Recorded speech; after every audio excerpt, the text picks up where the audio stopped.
آپ کا میڈیا ہم بند کر دیں، آپ نے چونچرا نہیں کرنی اور ایسا رد عمل نہیں دینا، آپ نے احتجاج بھی نہیں کرنا، آپ نے اف تک نہیں کہنا۔ یہ ہے وہ سوچ جو کہ یہاں پہ نظر آ رہی ہے، کیونکہ اٹارنی جنرل جو ہیں وہ اس وقت ملٹری لیڈرشپ کا مقدمہ لڑ رہے ہیں اور وہ چاہتے ہیں کہ فوجی عدالتوں میں سیولینز کا ٹرائل بالکل درست ہے۔ تو اس لیے اٹارنی جنرل نے کہا کہ جمہوریت بحالی تحریک میں ساری جماعتوں پر پابندی تھی، ایم آر ڈی کی تمام قیادت پابند سلاسل تھی، اصغر خان 3.5 سال تک نظر بند رہے، اس دوران بھی 9 مئی جیسا قدم کسی نے نہیں اٹھایا، 9 مئی کو ریاکشن میں بھی اگر یہ ہوا تو اس کی اجازت نہیں دی جا سکتی۔ ہمارا ملک ایک عام ملک نہیں ہے، جغرافیائی کی وجہ سے ہمیں کافی خطرات کا سامنا رہتا ہے۔ یہ ہیں ان کے آرگومنٹس جو کہ انہوں نے دیے۔ اب اس پہ میں آپ کو واضح طور پر بتا دوں کہ اس سے بودے آرگومنٹ کوئی اور ہو نہیں سکتے کہ جناب ہم جو مرضی کرتے رہیں، پاکستان ایک خاص ملک ہے اور ہم جو مرضی کرتے رہیں، ہمیں کوئی پوچھنے والا نہیں ہونا چاہیے، یہ بات کی جا رہی ہے۔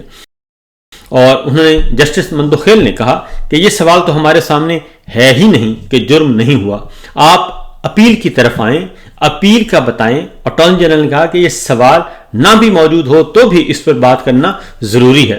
اور انہوں نے کہا کہ جناح ہاؤس حملے میں، جناح ہاؤس کون سا گھر ہے جی جو آج تک قائد اعظم محمد علی جناح کو مل ہی نہیں سکا، اس کا نام انہوں نے جناح ہاؤس رکھا اور وہ بھی 9 مئی کے بعد رکھا، اور باقاعدہ طور پہ ایک نوٹیفیکیشن جاری کر کے اس کو سب آفس بھی ڈکلیئر کر دیا گیا 9 مئی کے واقعے کے بعد، تاکہ یہ فوجی تنصیبات میں اس کو شامل کیا جا سکے۔ تو جناح ہاؤس میں انہوں نے کہا کہ غفلت برتنے پر فوج نے محکمانہ کارروائی بھی کی، 3 اعلیٰ افسران کو بغیر پنشن اور مراعات ریٹائر کیا گیا۔ اب اس میں کون کون سے تھے؟ اس میں جی ایک لیفٹیننٹ جنرل تھے، اٹارنی جنرل نے بتایا۔ لیفٹیننٹ جنرل کون تھے؟ کور کمانڈر وہی شریف النفس انسان، اور جنہوں نے گولی چلانے سے انکار کیا اور جن کی اپنی سیکورٹی اس دن ہٹا لی گئی، اور وہ آرام سے نکلے سادہ کپڑوں میں اور واک کرتے کرتے اپنے کور کمانڈر ہاؤس سے نکل گئے تھے، جو کہ تمام نے دیکھا۔ اس کے بعد انہوں نے کہا جی کہ ایک بریگیڈیئر اور ایک لیفٹیننٹ کرنل کو بھی ہم نے بغیر پینشن کے ریٹائر کر دیا۔ 14 افسران کی کارکردگی پر عدم اطمینان کا اظہار کیا گیا۔ ناپسندیدگی اور عدم اعتماد کا مطلب ہے انہیں مزید کوئی ترقی نہیں مل سکتی۔ تو یہ صورتحال انہوں نے آج بتائی۔ جسٹس جمال خان مندوخیل نے کہا کہ کیا فوج نے کسی افسر کے خلاف فوجداری کارروائی بھی کی؟ یہ کوشچن تھا، اور جرم کیا ہوتا محکمانہ کارروائی 9 مئی کا واقعہ نہ روکنے پر کی گئی۔ اٹارنی جنرل نے کہا کہ فوجداری کارروائی تب ہوتی ہے جب جرم کیا ہوتا ہے، تو اس کا مطلب ہے کہ انہوں نے کوئی جرم نہیں کیا، لیکن ان کو بغیر جرم کے قبل از وقت جبری ریٹائر کر دیا گیا۔ جسٹس جمال خان مندوخیل نے کہا کہ آرمی ایکٹ واضح ہے کہ محکمانہ کارروائی کے ساتھ فوجداری سزا بھی ہوگی، لیکن کسی کو فوجداری سزا نہیں دی گئی، کسی فوجی افسر کو سزا نہیں دی گئی، کسی فوجی اہلکار کو سزا نہیں دی گئی۔ اور سزا کس کو دی گئی؟ تمام سیولینز کو پکڑ کے اندر رکھا ہوا ہے، جس میں ہمارے بزرگ جو ہیں، خواتین اور مرد حضرات شامل ہیں۔ جسٹس اس میں سابق وزیر خارجہ شاہ محمود قریشی صاحب کو آپ نے اندر رکھا ہوا ہے، سابق وزیر اعظم عمران خان کو رکھا ہوا ہے، ڈاکٹر یاسمین راشد ہیں جو ابھی تک جیل میں ہیں، میاں محمود رشید ہیں، سینیٹر اجاز چودھری کی ضمانت ہو چکی ہے، ابھی تک وہ درمیان میں معلق ہے، اور اس کے بعد عمر سرفراز چیمہ صاحب کے بعد میاں محمود رشید وہ ابھی تک جیل میں ہیں۔ یہ سارے کے سارے ان کو جیلوں میں رکھا ہوا ہے، اور بہت سارے جو ہیں وہ 2 سال قید کاٹنے کے بعد رہا ہوئے۔ تو جسٹس نعیم ان کو تو سزائیں دی گئیں، لیکن کسی فوجی افسر کو سزا نہیں دی گئی۔ جسٹس نعیم افغان نے کہا کہ اٹارنی جنرل صاحب آپ غلط راستے پر چل پڑے ہیں، ہم نے 9 مئی کے واقعے پر میرٹ پر کسی کو بات نہیں کرنے دی، میرٹ پر بات کرنے سے ٹرائل اور اپیل میں مقدمات پر اثر پڑے گا۔ 9 مئی کی تفصیلات میں گئے تو بہت سے سوالات اٹھیں گے، 9 مئی پر اٹھنے والے سوالات کے جواب شاید آپ کے لیے دینا ممکن نہ ہو۔ جسٹس نعیم افغان نے کہا کہ کیا بغیر پینشن ریٹائر ہونے والا جنرل کور کمانڈر لاہور تھا؟ اٹارنی جنرل نے کہا جی، کور کمانڈر لاہور کو ہی بغیر پینشن ریٹائر کیا گیا۔ جسٹس نعیم اختر افغان نے سوال کیا کہ کیا corps commander Lahore trial court میں بطور گواہ پیش ہوئے ہیں؟ اٹارنی جنرل نے کہا کہ ٹرائل کورٹ سے جب اپیل آئے گی تو عدالت کو معلوم ہو جائے گا۔ جسٹس نعیم افغان نے کہا کہ یہی بات تو ہے کہ آپ جواب نہیں دے سکیں گے، بہتر یہ ہے باتیں نہ کریں۔ اور اٹارنی جنرل نے کہا کہ میں 9 مئی کے میرٹس پر بات نہیں کر رہا۔ پوچھا گیا اس کا جواب کیا دیا؟ جسٹس جمال خان نے کہا کہ ملک کے مستقبل کے لیے ہم سوال پوچھ رہے ہیں۔ اور جسٹس مسرت ہلالی نے کہا کہ ہمیں بھی اپنے پیارے ملک کے مستقبل کی فکر ہے۔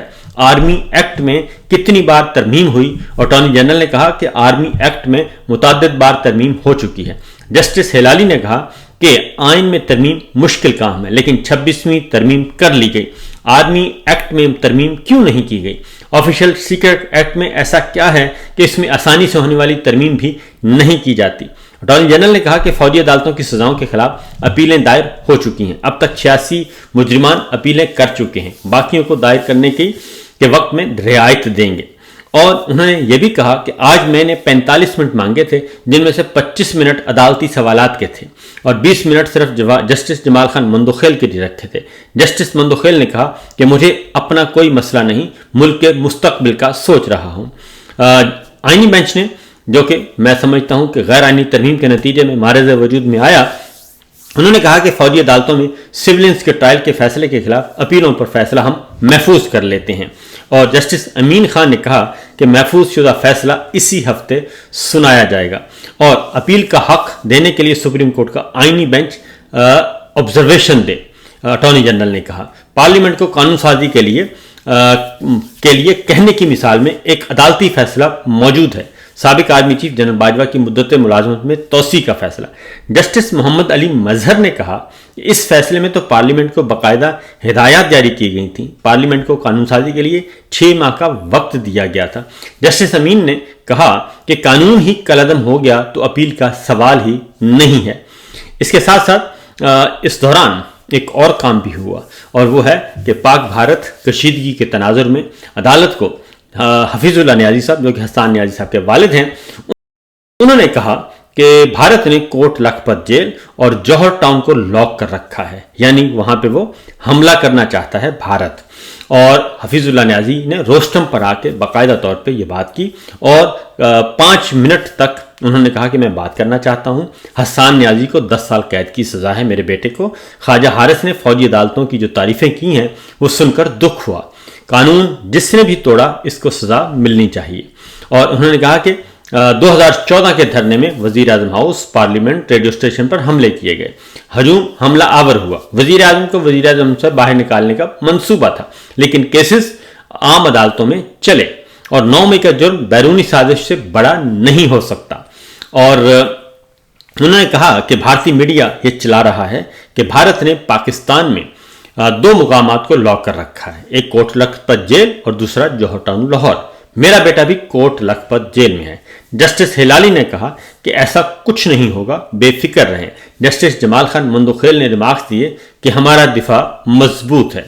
تو یہ سچویشن، یہ صورتحال آج رہی ہے جناب اس معاملے میں، اور اب یہ ایک اہم ترین مقدمہ جو ہے وہ مکمل ہوا، اور خدا کر کے مکمل ہوا، اور اب دیکھتے ہیں کہ اس کا فیصلہ کیا آتا ہے۔ ذاتی طور پر اگر مجھ سے کوئی پوچھا جائے تو اس سے کوئی بہت زیادہ امیدیں نہیں باندھنی چاہیے، کیونکہ یہ تمام کے تمام وہ جج صاحبان ہیں جنہوں نے ان میں جو اس بینچ کو لیڈ کر رہے ہیں، اور نعیم افغان ہیں، وہ آلریڈی جو ہیں اس معاملے میں جسٹس امین الدین جو ہیں اس بینچ کے سربراہ ہیں، وہ آلریڈی اس بارے میں اپنا مائنڈ اپلائی کر چکے ہیں۔